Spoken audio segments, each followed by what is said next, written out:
Saya buka. Assalamualaikum warahmatullahi wabarakatuh. Nah, jadi untuk hari ini saya mau sharing terkait panen dan pasca panen lada. Untuk lada sendiri itu terdiri dari banyak produk ternyata. Yang saya tahu sebagai orang Bangka itu hanya lada putih. Ternyata ketika saya bincang itu ada lada hitam dan lain-lain. Jadi untuk di dunia itu ada beberapa jenis lada. Ada ladanya merah, hijau, kemudian hitam, kemudian ini dari daerahnya itu ada Malabar, kemudian ada Sarawak dan Buntok White. Jadi kalau secara umum itu ada hitam, putih, ada merah, ada hijau. Gitu. Sedangkan di sini saya sharing berdasarkan pengalaman di sini beserta percobaan yang kami lakukan. Itu kami fokus di lada putih dan lada hitam. Pertama saya ingin memaparkan terkait proses pasca panen lada putih. Itu ada beberapa tahapan. Yang pertama panen, ada perendaman, pencucian dan penjemuran, angkat dan packing. Oke, untuk panen di sini ada kriteria panen. Jadi nanti setelah penjabaran ini kita lihat langsung di lapangan. Gitu. Untuk panen itu caranya cukup kita petik. Biasanya untuk masyarakat secara umum itu petik pakai ujung kuku. Jadi dulu pas zaman kuliah ada cerita lucu. Misalkan libur kuliah, saya kan bantu orang tua saya untuk cari rupiah lah kalau libur kuliah.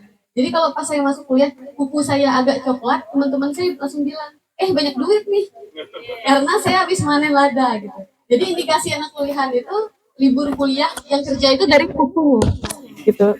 Jadi untuk cara panen lada putih belum ada alat, itu masih seperti kayak gini, mirip seperti cabai ya. Jadi makin hitam kukunya, makin banyak yang kita petik gitu. Kemudian setelah kita petik itu ada di sini namanya suya. Nanti akan saya kasih tahu yang mana suya. Suya itu kayak keranjang yang dianyam. Itu udah kebiasaan lokal tradisi di sini. Jadi kalau mau panen lada itu bawa suya. Dan ada lagunya juga, bawa suya ke kebun. Ya. Di sini ada macam tingkatan warna lada. Dan saya mendalami ketika saya melakukan percobaan di sini. Ternyata untuk warna lada itu berpengaruh terhadap warna produk yang kita hasilkan. Nah, di sini ada hijau tua. Hijau tua itu bukan warna hijau yang tua, maksudnya secara fisiologis dia udah keras, bijinya itu udah mau ke tahap matang. Yang kedua itu ada matang fisiologis. Matang fisiologis itu udah agak kekuningan, kemudian ada dua biji yang udah merah. Itu secara kedinasan lah. Biasanya kita kalau di balai-balai itu dua biji yang matang, padahal sebenarnya ada dua, ada tiga, ada yang satu. Gitu. Kalau fisiologis ini sulit untuk dijelaskan dengan visual gitu. Jadi yang bisa kita lihat kalau dia warna kekuningan, bijinya besar semua, kemudian ada matang satu, dua atau tiga, itu artinya udah matang fisiologis. Kemudian ini dominan merah. Kalau dominan merah ini artinya yang dia harus dipanen minggu ini, kita panen 2 minggu kemudian. Jadi dia udah kematangan. Lanjut ke perendaman. Jadi untuk pengolahan pasca panen lada putih itu harus sabar. Karena orang Bangka lumayan sabar, harus nunggu 2 minggu, 3 minggu untuk jual ladanya. Gitu. Kemudian ada kegiatan perendaman. Untuk perendaman itu, ini hasil dari percobaan itu 10 hari. Jadi di sini ada yang merendam lada itu sampai 2 minggu sampai sebulan. Gitu. Itu tergantung dari keluangan waktu petani, kemudian tingkat kematangan tadi itu sangat berpengaruh. Kemudian di sini kami ada perendaman lada itu dalam drum plastik. Itu ada beberapa alasan sebelumnya. Kami ada awalnya ada di kolam juga ya Mas Andi, rendam lada di kolam, di belakang kolamnya besar. Kami kalau habis panen rendam ke sana. Ternyata perendaman dengan kolam itu ada plus minusnya. Plusnya air mengalir, mikroorganisme untuk mendegradasi kulit, maksudnya itu bikin kulitnya lunak tuh lebih cepat. Tapi ketika ada hewan, misalkan biawak nih, kita di hutan, biawak mati nih di hulu, tiba-tiba pas kita cuci ladanya ada aroma yang tidak mengenakan, itu bisa kita identifikasi. Iya, beda lagi ini ketika kita bawa ke lab, E. coli salmonellanya tinggi, itu minusnya. Berdasarkan pengalaman itu, jadi kami mencoba untuk di drum, kita coba di drum. Ada mantan buaya. Kemudian untuk rasio perendaman air untuk lada putih juga itu ada, saya uji coba juga bersama rekan-rekan. Untuk yang cocok itu yang berapa gitu, 1:2, 2:3, atau 1:1. Dan akhirnya hasil percobaan itu harus 2:1, di mana airnya harus 2 kali lipat daripada ladanya. Jadi misalkan 1 gram itu segini, jadi ladanya itu harus setengahnya atau 3/4-nya. Kemudian di sini pencucian. Untuk kegiatan pengolahan pasca panen lada kami juga belum yang modern sekali ya, karena tujuan dari PT CAN juga itu untuk lebih ke semua kegiatan yang kita lakukan itu bisa diimplementasikan oleh petani. Jadi kalau kita sharing ke petani, petani bisa nyoba. Dan di sini juga dibeli ke salah satu petani ya, Mas Andi, di Bangka Selatan itu beliau ada perlombaan dan menang gitu. Lomba-lomba inilah untuk menghasilkan mesin atau alat yang bisa memudahkan kegiatan pertanian. Salah satunya ini Akida. Akida itu alat cuci lada gitu. Iya. Ya, kepanjangannya alat cuci lada, betul. Betul. Jadi untuk Akida ini simple sebenarnya, ada drum, kemudian ada pipa yang disusun sedemikian rupa, di mana di bagian yang paling kecil itu untuk lada putih yang sudah lepas dari tangkai sama ininya, kulitnya. Kemudian yang sebelah ini pipa yang besar itu untuk sisa-sisa ini kulit yang mengambang ketika dia berputar. Jadi sistem dari Akida itu lebih ke pusaran air. Ini kan ada beberapa pipa, jadi airnya ketika kita nyalakan mesin robin itu langsung muter. Jadi yang ringan akan mengapung keluar ke sini, yang berat akan mengambang di bawah. Iya, yang airnya muter terus. Kemudian di dalam Akida ini itu ada seperti kawat yang melingkar. Jadi ketika airnya sudah mulai berpusar kuat, tangkai itu akan nyangkut di sana. Jadi nggak ikut ke sebelah sini dan sebelah sana. Tangkainya nyangkut di kawat. Jadi ketika udah selesai proses perputaran, ada batasan air di drum. Nanti kita bisa angkat, tangkainya pisah, kulitnya pisah, dan ladanya itu akan dibawa lewat sini. Nah, tapi dari kelebihan itu ada kekurangannya. Ketika kami mencoba waktu itu panen raya, ya setiap hari saya harus mencuci lada, Pak. Itu cukup memakan tenaga, karena dengan drum kayak gini, nanti bagian bawah itu akan banyak lada yang mengendap. Jadi saya sama teman saya sampai benar-benar harus nyodokin sisa-sisanya. Sisanya itu bukan cuma 100 gram sampai 2-3 kilo gitu. Jadi lumayan banyak, itu kekurangannya. Kemudian lada dibersihkan atau dibilas sampai bersih. Itu menggunakan selang lah seperti biasa, kita bilas sampai bersih dengan keranjang seperti ini. Kalau orang sini nyebutnya raga. Raga itu kayak tudung saji yang kita gunakan untuk menggilas si kulit lada. Jadi untuk kulit lada itu nggak harus kita pijak-pijak. Digilas itu udah bisa bikin kulitnya terkelupas. Kemudian pengeringan, nah nanti kita keliling-keliling sampai ini namanya solar dome. Suhunya lumayan, jadi nanti kalau yang mau bakar lemak 5 menit bisa di sana jika sanggup. Ya, terus up di dalam. Insya Allah jadi orang baru kalau 1 jam. Ini pengeringan di solar dome. Untuk lokasinya itu di sana, nanti pas awal kita masuk itu ada di sebelah kiri jalan. Kemudian lama penjemuran itu 2-3 hari. Nah, kalau untuk tidak pakai solar dome itu biasanya tergantung, ada petani yang 3 hari. Cuman ketika kita cek itu kadar airnya lumayan tinggi. Jadi untuk panas yang maksimum itu bagusnya kalau manual itu 4 hari, 4-5 hari sebenarnya. Kemudian lada yang dijemur itu saya juga mengamati itu gitu loh. Kan tray ini bentukan kotak. Saya pernah naruh 7 kilo, naruh ini sampai 7 jebol itu tray, karena saya nyoba berapa daya tampung dia. Jadi kesimpulan itu kalau misalkan lada habis dicuci itu 5 kilo, itu cukup. Dan untuk waktu pengeringan itu bisa pas di 2-3 hari. Tray, iya, 5 kilo lada setelah cuci, betul.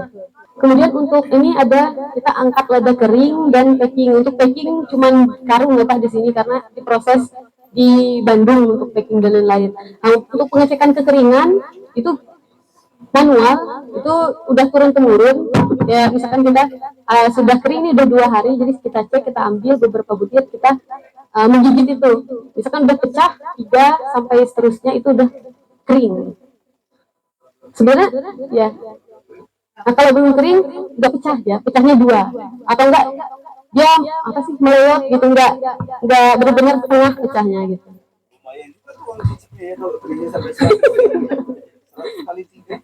Jadi Pak, betul Pak. Nah, jadi untuk itu ini kan untuk yang manual biasanya di petani. Sedangkan di sini kita melihat cuaca Pak. Misalkan kita benar-benar menghitung untuk satu tray itu paling banyak 5 kilo dengan kondisi panas itu otomatis akan kering. Nggak perlu kita cicip satu-satu. Iya betul. Betul. Coba. Ya mungkin ditutup dua rak atau tiga. Iya. Ya, sebenarnya bisa Pak. Tapi untuk solar dome ini kemarin kan kami membuatnya dengan waktu yang tidak di panen raya Pak. Ini siap. Jadi kami untuk proses pengolahan pasca panen aja saya langsung bikin jadwal panjang gitu. Jeda sehari akan menumpuk di solar dome Pak.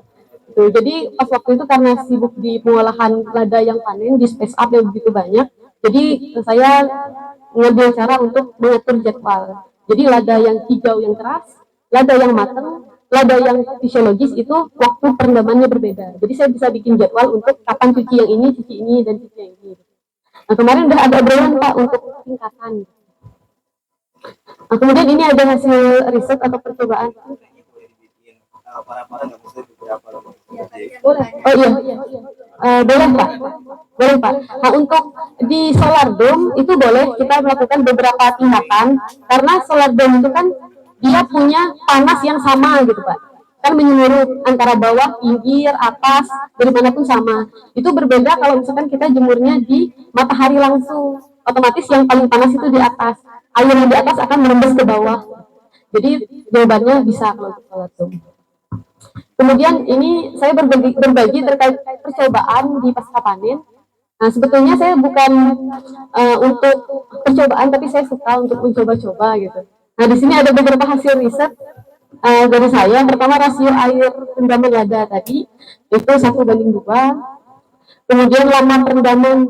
Nah ini biasanya di petani kan kalau udah panen 2 minggu semua gitu. Ternyata itu berbeda. Misalkan ladanya dominan matang udah merah semua, itu 3 sampai 7 hari sudah. 7 hari itu udah maksimal. Saya pernah nyoba, saya amati per hari. 3 hari itu sudah terkelupas semua. Kemudian hijau keras tadi yang dia sudah tua, tapi belum ada kekuningannya, belum ada yang matang. Itu lebih lama, itu 2 minggu dan seterusnya. Kemudian untuk matang fisiologis, itu yang ada matangnya tadi merah-merahnya, itu 10 hari sampai 14 hari. Balik lagi tadi saya lupa menjelaskan untuk warna dari produk ini juga berbeda sekali. Misalkan kita telat untuk panen, warna lada yang terlalu merah itu menghasilkan warna lada lebih coklat. Kemudian yang hijau keras itu lebih putih dibandingkan matang fisiologis. Tetapi kalau kita panen yang hijau keras, kita butuh waktu perendaman lebih lama. Jadi ada plus-minusnya. Betul. Jadi kalau untuk yang hijau keras, dia butuh si bakteri itu untuk mendegradasi kulit itu lebih lama gitu Pak. Sedangkan di proses mikroorganisme bakteri yang di dalam air rendaman itu dia ada fasenya. Jadi hari 1 sampai ke 3, ini yang kelima 1 sampai ke 3 perendaman itu tidak terdegradasi. Karena si bakteri atau mikroorganisme itu baru tahap pengenalan. Itu ada namanya fase lag. Lag itu dia baru mengenal ini apa nih, aku dikasih apa nih gitu di dalam. Oh ada lada. Kemudian setelah hari ketiga itu, hari keempat dan ketujuh itu dia terjadi peningkatan proses degradasinya. Jadi kulit lada kita mulai lembek dari 4 sampai ke 7. Kemudian setelah itu terjadi penurunan. Makanya misalkan ada kita ngerendam lada di dalam drum, kemudian lupa misalkan lebih dari 2 minggu kita tinggalkan, warna lada akan coklat. Karena air hasil degradasi kulit itu masuk dan terserap ke dalam biji lada gitu. Nah, kemudian di sini ada juga untuk siklus pergantian air. Kan untuk teori yang kita tahu dari GAP itu harus mengganti air sekian gitu. 2-3 kali kalau di dalam area yang tidak mengalir. Ternyata itu bisa kita bicarakan terkait tadi aktivitas mikroba. Misalkan kita ganti air per 2 hari sekali. Sedangkan mikroba itu butuh 3 hari untuk mengenal. Dia kenal 3 hari, kita ganti air. Dia harus kenal lagi, kita ganti air. Itu otomatis untuk lada itu butuh waktu lebih lama untuk terdegradasi kulitnya. Jadi untuk ganti tidaknya air itu tidak berbeda nyata terhadap warna dan aroma lada. Tetapi yang berpengaruh itu adalah waktu perendaman, kemudian jenis lada yang kita panen. Itu yang berpengaruh. Ini yang keenam, itu saya sampai, karena saya fokus di mikrobiologi, pengetahuan saya kalau misalkan mikroorganisme itu butuh cadangan gula, semuanya butuh gula. Misalkan kita bikin pupuk cair, itu kita tambah biasanya gula merah. Kita bikin apapun yang berkaitan dengan proses fermentasi dan lain-lain, itu kita tambah gula. Jadi saya langsung ide aja, saya coba tambah gula, apakah berpengaruh? Ternyata tidak berpengaruh ternyata terhadap degradasi kulit. Mungkin untuk beratnya itu kurang mencukupi atau tekniknya salah gitu. Tapi untuk yang keenam ini tidak terlalu bisa diimplementasikan petani, karena kalau ngomong ke petani, aku kan naruh gula di sini kan, berubah gula B gitu. Betul. Nah, jadi ketika tidak berpengaruhnya betul. Betul. Kemudian yang ketujuh itu penambahan air sisa rendaman. Jadi sepengetahuan kita kan tadi di hari ke-4 sampai ke-7 itu proses mikroorganisme itu sedang meningkat. Jadi dia udah kenal, dia membelah diri kan kalau bakteri. Jadi makin banyak. Aku ambillah di sana di hari perendaman 5 hari, 10 hari aku masukin ke yang baru. Ternyata tidak berpengaruh nyata. Karena yang dari sisa air rendaman itu ketika masuk dan yang bakteri baru di air itu terjadi bukan bentrok ya, perselisihan di sana kalau secara teori, karena ibaratnya ini rumah kita disuruh pindah ke rumah yang baru, pasti kita akan diusir oleh orang yang baru. Kalau untuk mikroorganisme ternyata seperti itu. Kemudian di ke-8 itu ada perendaman lada aerob dan anaerob. Jadi anaerob dan aerob itu kan berkaitan dengan oksigen. Untuk fermentasi, lada kita tidak bisa sebut fermentasi. Kalau fermentasi itu kan dia lebih ke anaerob tanpa oksigen. Jadi saya nyoba aja gitu. Kalau dia nggak dikasih oksigen lebih cepat atau enggak? Ternyata ketika tidak kita kasih oksigen dan dikasih oksigen itu tidak berpengaruh terhadap warna, tetapi di air rendaman. Ketika kita tutup dengan rapat, air rendamannya sangat luar biasa aromanya. Betul, aromanya sangat luar biasa. Kemudian muncul lendir di permukaan dari air rendaman itu. Itu mengindikasikan bahwa yang tumbuh di sana adalah bakteri anaerob. Dan yang kita tahu kalau anaerob itu tidak baik ke manusia. Gitu. Jadi ketika saya melakukan penelitian ini, itu bertujuan untuk ketika ada orang dinas datang ke sini, ada petani datang ke sini, biasanya kan apalagi petani, silpi tidak ketutup, silpi tidak kecumi. Jadi ketika kita ada dasarnya, petani itu, oh seperti itu. Gitu. Kemudian yang ke-9 itu ada penambahan aerator dengan waktu yang berbeda. Untuk aerator itu berkaitan dengan percobaan yang di atas. Jadi dengan penambahan aerator itu berpengaruh terhadap warna lada. Jadi warna lada itu warnanya putih kekuningan. Jadi berbeda kan kalau yang lada aerob itu kita biarkan terbuka, yang anaerob kita tutup rapat. Kemudian ditambah dengan aerator itu kita menambah suplai oksigen dengan alat. Ternyata itu lebih berpengaruh di warna lada. Kemudian airnya tidak ada busuk fermentasi. Nah ini untuk beberapa contoh hasil penelitian.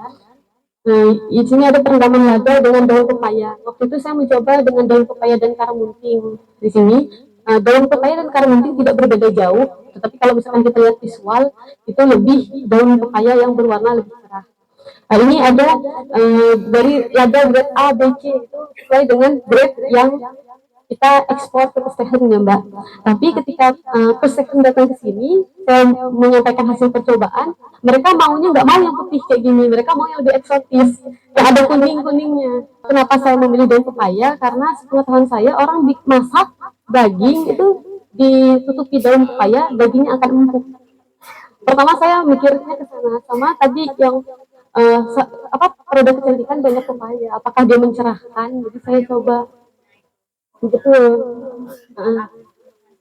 Betul. Kemudian dia ternyata punya enzim papain namanya. Si papain itu bikin degradasi kulit lebih cepat. Iya, betul. Waduh, sayang banget. Harusnya direndam air pepaya. Nah, dari itu kan dibayar Saya mau natural aja lah. Waduh, mau deterjen, Pak? pulau jangan dibayar pepaya. Iya, betul. Masya Allah. Kemudian untuk daun pepaya ini tidak, maksudnya penelitian ini bukan tidak bermanfaat, tapi itu kita bisa menerapkannya di lada merah. Itu sangat berpengaruh nih untuk lada yang ini lada yang tanpa ada penambahan daun pepaya. Boleh?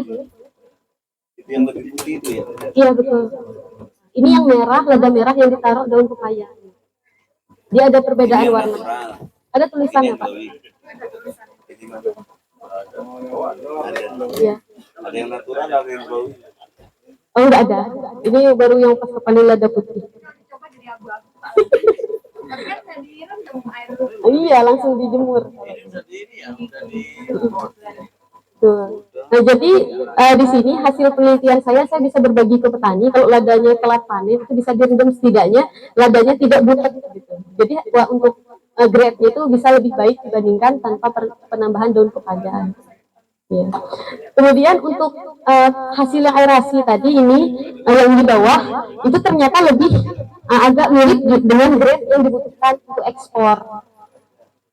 Jadi untuk kedepannya ini kan baru satu ulangan yang kami lakukan di penelitian ini. Jadi kedepannya kalau ada panen lagi kami coba 2-3 ulangan. Jadi itu bisa meyakinkan petani dan data kita valid kalau 3 ulangan kan. Di penelitian itu minimal 3 ulangan, sedangkan ini baru 1 kali ulangan. Jadi ini hanya sekedar sharing saya. Nah, kalau misalkan nanti ketika dicoba orang lain tidak berpengaruh, mungkin ada faktor lain yang mempengaruhi. Kemudian ini ada pasca panen lada secara tradisional. Nah, ini di sungai-sungai direndam. Kemudian ada beberapa petani yang mengerti gitu terkait pengolahan lada yang baik. Itu dia untuk merendam lada sendiri, mandi sendiri. Tetapi ada yang tidak mengerti, Pak. Dulu itu adalah sungai mandi bersama, pemandian umum. Dia merendam lada di sana. Di depan orang mandi, di belakangnya lada. Jadi langsung deterjen gratis itu. Beserta vitamin yang lain dari orang mandi. Ya, begitu. Rasanya lebih natural. Sangat natural. Dengan kita ya. Iya. Sama manusia. Mantap sudah. Kemudian untuk penjemurannya masih seperti ini, Pak. Kemudian untuk penjemuran taruh di tanah, kita tidak tahu kaki kita sedang menapak di mana. Kemudian betul, kemudian kalau burung terbang ada sesuatu yang jatuh ke sana, E. coli, kita nggak bisa kan, Pak? Karena di beberapa petani yang sampai sekarang itu masih menerapkan ini, jadi banyak temuan di sana. Salah satu ini saya sarangkum, E. coli utamakan. Karena di bawah kadang ayam lewat-lewat matuk-matuk, kita nggak tahu kakinya karena apa, atau langsung fresh from the open kan kita nggak tahu. Betul, sebenarnya betul. Kemudian ada salmonella juga di sana. Dan yang paling berbahaya itu adalah ini aflatoksin. Aflatoksin itu racun yang dihasilkan dari aspergillus. Yang kita tahu bahwa aspergillus itu ada di mana-mana. Kan kita lihat di makanan, ya ada jamurnya, dia bentuk atas itu bentol-bentol gitu, itu pasti aspergillus. Jangan kita makan. Karena kalau kita makan, dia punya aflatoksin. Ya, begitu pula dengan lada. Jadi untuk aflatoksin ini umumnya dia nyerang ketika kita menyimpan lada dengan tidak baik atau menjemur tidak lama. Biasanya kan buru-buru tuh, kayak kering lah, 2 hari langsung, 3 hari langsung. Kemudian beberapa pula itu nggak ngecek detail pH apa kayak kekeringan itu berapa, nggak dicek sama sekali. Jadi ada yang masih lembab, menyimpan lada itu ada kan di sini itu rata-rata menyimpan lada itu ada 5 sampai belasan tahun. Ketika ladanya tidak kering, aflatoksin akan tumbuh subur di sana. Karena ada petani yang kejadian menjual lada, ternyata ladanya bubuk 4 karung. Bayangkan harga lada 100-an, 1-2 karung aja udah belasan juta, dia 4 karung bubuk semua. Betul. Terus si aflatoksin. Jadi aflatoksin ini tidak bisa kita maafkan gitu. Misalkan ada di dalam 1 karung itu di pojokan ada aflatoksin, tidak apa-apa kita buang sedikit dan kita panaskan. Dia tidak berpengaruh terhadap pemanasan itu. Ini contohnya yang di jambu. Kalau di lada juga sama, Pak. Kalau hijau-hijau gitu ya. Iya, kalau di aspergillus juga sama di aspergillus. Si aspergillus ini kalau di tanaman apapun kita bisa mengidentifikasinya. Dia BPKO lah. ya jamur, kemudian di atasnya tuh kayak ada bentol-bentol gitu Pak, kayak bentuknya kayak korek api. Itu pasti aspergillus. Kemudian dari rekan-rekan procurement juga ada menemukan banyak, kan kami ada grup itu nanti update dari QC-nya, ada yang menemukan kerikil itu karena jemur di bawah. Kemudian ada isi staples, ada potongan kaleng dan lain-lain, ada jarum pentul yang paling sering. Mungkin karena taruh di kamar anaknya pasang jilbab, nanti lupa. Iya, Semuanya gitu. sofa, Di karung semua yang bisa Semua ditusuk. penuh jarum betul. Betul. tas, gimana semuanya. Kemudian yang paling fenomenal itu ya deterjen. Itu baru tahu ketika di lab. Kemudian ini lada hitam, saya share sebentar. Ini dilakukan oleh teman saya, itu Ahmad Dhani. Kemarin saya fokus di lada putih, beliau mencoba di lada hitam. Iya, nggak nyanyi lagi. Kalau dari aromanya lada hitam lebih strong ya. Iya, karena dia tidak ada proses perendaman dan lain-lain, Pak. Sedangkan lada putih kan direndam 2 minggu tuh, tidak ada perubahan. Di sini lada hijau yang keras tadi kita panen, kemudian kita sortasi. Ini yang masih manual tuh bersama. Ada Vira juga di sini. Kita sortasi manual, kita rontokkan, kemudian bilas. Setelah itu kita jemur di tray. Jadi yang hitam kita sortasi kembali. Kemudian ini akan jadi lada hitam yang ini. Iya. Nah, ini untuk yang pertama. Yang dipanci. Oke. Direbus itu. Nah, ini untuk ini nih. Jadi bisa ada perbedaan warna. Misalkan kita langsung jemur tanpa direbus, itu hasilnya lebih kusam dibandingkan yang di bleaching. Ini hasil percobaan beliau. Direbus. Ya, iya bleaching. Beda Iya, betul. Jadi dia direbus selama sekitar 15 menit, kemudian ditambah asam sitrat. Jadi ada yang sudah sudah dirontokkan, itu direbus dahulu. Jadi kalau sesuai DAP dari Bali itu sebenarnya ada proses blanching nih Pak.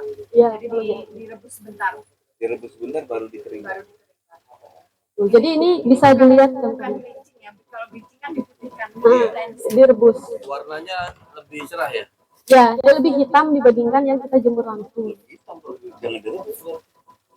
Biar nggak terlalu hitam. Yang direbus Pak yang lebih hitam warnanya. Lebih glowing gitu. Gara-gara Iya. kalau Kira sih. Nah, untuk Cari yang hitam kan. iya yang hitam. Ini beda sama yang lebih eksotis yang dipilih. Gimana hitam? Betul. Nggak usah pakai daun pepaya. Kemudian untuk ini hasil yang produk ini itu tidak kami sortir soalnya waktu itu panennya panen serempak. Jadi lada yang besar yang kecil kami jemur semua gitu.